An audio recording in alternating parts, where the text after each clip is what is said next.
ठीक है, मैं तो इसको जो हो रहा है अच्छा मानता हूं। जिनको स्कूल के बाहर बैठने के लिए मजबूर किया गया,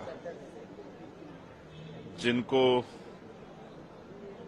सार्वजनिक स्थानों पर जाने से रोका गया, जिन्होंने योग्यता के आधार पर अपनी जगह बनाई, जिनको सदन में जाने से रोका गया, जिन्होंने इस देश की महिलाओं के लिए, पिछड़े वर्ग के लिए कानून मंत्री के पद से इस्तीफा दे दिया, जिन्होंने लंबे समय तिरस्कार सहा सभी से, आज उन बाबा साहब अम्बेडकर पे चर्चा हो रही है।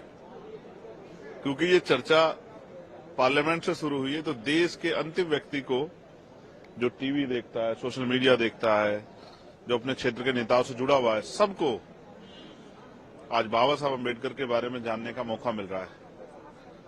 इस एक विवाद ने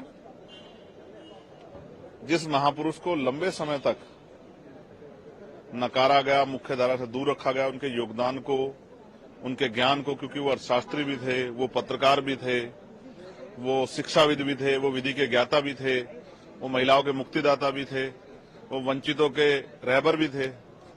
जिस तरह से उनको, उनके योगदान को नकारा गया, उस योगदान पे आज चर्चा हो रही है। मैं बड़ा खुश हूं कि ये चर्चा और हो, और मैं तो आज देश के प्रधानमंत्री से मांग करता हूं कि अगर भारतीय जनता पार्टी सच में बाबा साहब अम्बेडकर का दिल से सम्मान करती है, तो उनके सपनों पर भी काम करे। उनके नाम पर जो कमजोर वर्गों के गांव, दलित पिछड़ों के, आदिवासियों के, उनको अम्बेडकर ग्राम घोषित करें, उनमें सुख सुविधाएं दें। उच्च शिक्षा में scholarship schedule caste, schedule tribe, backward के लोगों को दे। बहुत सारी जो है उनकी इच्छाएं थी कमजोर वर्गों को लेकर, महिलाओं की सुरक्षा को लेकर, उनकी तरक्की के रास्ते खोले। जो आरक्षण से लेकर तमाम चीजें, बुनियादी अवसर जो हैं, जो वंचितों को मिलने हैं, उनको देने का काम करें।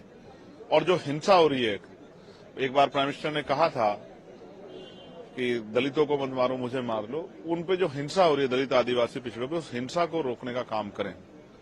तब जाके शायद बाबा साहब अम्बेडकर को, क्योंकि बाबा साहब अम्बेडकर सिर्फ चित्र नहीं है, एक व्यक्तित्व है, एक चरित्र है, उस चरित्र पर भी काम करने का प्रयास करें। अगर नहीं प्रयास किया तो सिर्फ चित्रों से बाबा साहब अम्बेडकर का सम्मान नहीं हो सकता। ये चंद्रशेखर जी, जो कल घटना हुई उसके बाद भारतीय जनता पार्टी के लोग राहुल गांधी के खिलाफ एफआईआर दर्ज कराए। ठीक है। कांग्रेस पार्टी के नेता जयराम रमेश का कहना है कि ये एफआईआर राहुल गांधी के खिलाफ नहीं है, बल्कि बाबा साहब के खिलाफ एफआईआर है। राहुल गांधी बाबा साहब नहीं। मैं फिर आपको स्पष्ट करूं, हालांकि ये दोनों पार्टियों की आपसी वो है, कोई विवाद हुआ जिसको लेके वो जो है एफआईआर उन्होंने करी। लेकिन मैं फिर कह रहा हूं, जब आप संविधान पे हमला करते हैं तो भी बाबा साहब पे हमला होता है। जब सरकारी इंस्टीट्यूशनों को आप खत्म करते हैं, जब आप ईडब्ल्यूएस लागू करते हैं तो भी बाबा साहब पे हमला होता है। जब आप फ्रीडम ऑफ स्पीच और फ्रीडम ऑफ एक्सप्रेशन का वायलेशन करते हैं तो भी बाबा साहब का अपमान होता है। और बाबा साहब ने कहा था, शायद आपको याद हो, मेरे याद है क्योंकि मैं उनका अनुयायी हूं, कि जब तक मेरे जाने के बाद मुझे मरा हुआ मत समझना, जब तक संविधान जिंदा मैं जिंदा। तो जब देश के लोकतंत्र और संविधान पे आप हमला करते हैं तो भी आप उन पर हमला करते हैं, वो किसी के द्वारा किया गया। इसलिए मैं स्पष्ट रूप से कहना चाहता हूं कि हम भारतीय संविधान की रक्षा करेंगे और संविधान पे किसी भी तरह का हमला हम लोग बर्दाश्त नहीं करेंगे। इसके लिए हम लोग पार्लियामेंट में भी हैं और सड़कों पे भी हैं। ये जरूरी है कि चर्चा हो बाबा साहब अम्बेडकर पे, उनके विचारों पे, उनकी शिक्षाओं पे, उनके संघर्ष पे, क्योंकि उनके संघर्ष से आज बहुत सारे लोगों को मौका मिला है।